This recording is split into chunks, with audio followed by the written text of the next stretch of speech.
तर सुरुवात करूया अगदी मोठ्या घटनेनं जी मुंबईच्या कुर्ला परिसरात घडली आहे ती म्हणजेच कुर्ल्यात मृत्यूचं तांडव पाहायला मिळालंय। आणि यातच मोठी बातमी समोर येते ती म्हणजे संजय मोरे याच्याकडून बसचा ब्रेक फेल झाल्यामुळे ती गर्दीत शिरली असा दावा केला जातोय। मात्र ड्रायव्हर संजय मोरे हा दावा खोटा असल्याची माहिती प्राथमिक चौकशीत पुढे आलेली आहे। तर संजय मोरेकडे इलेक्ट्रिक बस चालवण्याचा कोणताही अनुभव नसल्याचं समोर आलंय। कंत्राटी पद्धतीवरती 1 डिसेंबरलाच तो रुजू झाला होता। संजय मोरेकडे ऑटोमॅटिक बस चालवण्याचा कोणताही अनुभव नव्हता आणि तरी सुद्धा त्याच्या हातात थेट इलेक्ट्रिक बसचं स्टीअरिंग देण्यात आलं आणि संजय मोरेनेही बसचा अंदाज न घेताच बस आगाराच्या बाहेर काढली। त्यामुळेच बस चालकाचं नियंत्रण सुटल्याचं आता बोललं जातंय। अत्यंत गंभीर अशी ही घटना आहे। कुठलाही अनुभव नसताना एखाद्या चालकाला बस चालवायला देणं, तेही इलेक्ट्रिक बस, आणि त्यात जेव्हा 60 प्रवासी प्रवास करत होते, अशा प्रकारे हा प्रवाशांच्या जीवाशी निव्वळ खेळ असल्याचं समोर आलेलं आहे। तर नेमकं या अपघातादरम्यान काय घडलं, कशी होती घडामोड आपण पाहूयात। तर संजय मोरे 1 डिसेंबरलाच कंत्राटी पद्धतीवरती रुजू झाल्याची माहिती आहे। रुजू झाल्यानंतर चालकाला कोणतंही प्रशिक्षण दिलं गेलं नव्हतं। 9 दिवसांत संजय मोरेनं 4 वेळा मॅन्युअल गिअरची गाडी चालवली।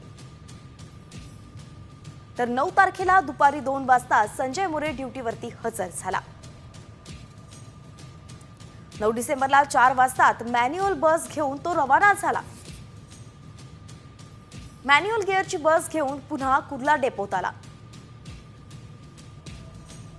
7:45 कुर्ला डेपोत तो दाखल झाला आणि नंतर 1 तास त्याने आराम केला। तर ड्युटीवर जाताना संजय मोरेला ऑटोमॅटिक बस देण्यात आली। इलेक्ट्रिक बस चालवण्याचा कोणताही अनुभव संजय मोरेकडे नव्हता।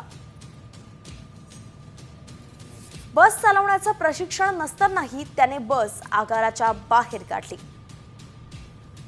आणि त्यानंतर मग पुढे काय झालं, त्याचे काय पडसाद उमटलेत हे सगळ्यांनाच माहिती आहे। तर अशात अजून एक मोठी बातमी समोर येते ती म्हणजेच इलेक्ट्रिक ऑटो बसच्या एक्सिलरेटरचा आवाज हा येत नव्हता आणि त्यामुळेच एक्सिलेटर कितीही दाबलं तरी त्याची तीव्रता समजत नाही आणि याचमुळे एक्सिलेटरचा चालकाला अंदाज आला नाही असंही आता बोललं जातंय। अत्यंत महत्त्वाची माहिती आपण इलेक्ट्रिक बसबद्दल सध्या घेतोय ती म्हणजेच इलेक्ट्रिक बस असेल तर तिच्या एक्सिलरेटरचा आवाज येत नाही आणि त्यामुळे कितीही दाबलं तरी त्याची तीव्रता चालकाला समजत नाही आणि हेच या घटनेत घडल्याचं कळतंय। एक्सिलेटरचा अंदाज चालकाला आला नाही, चालक संजय मोरेला आला नाही आणि त्यामुळे बस सुसाट निघाली, ब्रेक लागलं गेलं नाही आणि त्यानंतर अपघात झाल्याचं समोर येत आहे।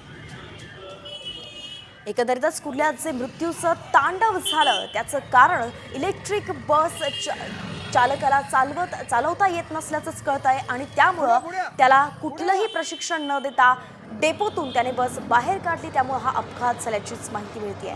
हा अपघात इतका भीषण होता की आतापर्यंत यात 7 जणांना आपला जीव गमवावा लागलाय तर 49 जण जखमी असल्याची सध्याची माहिती आहे।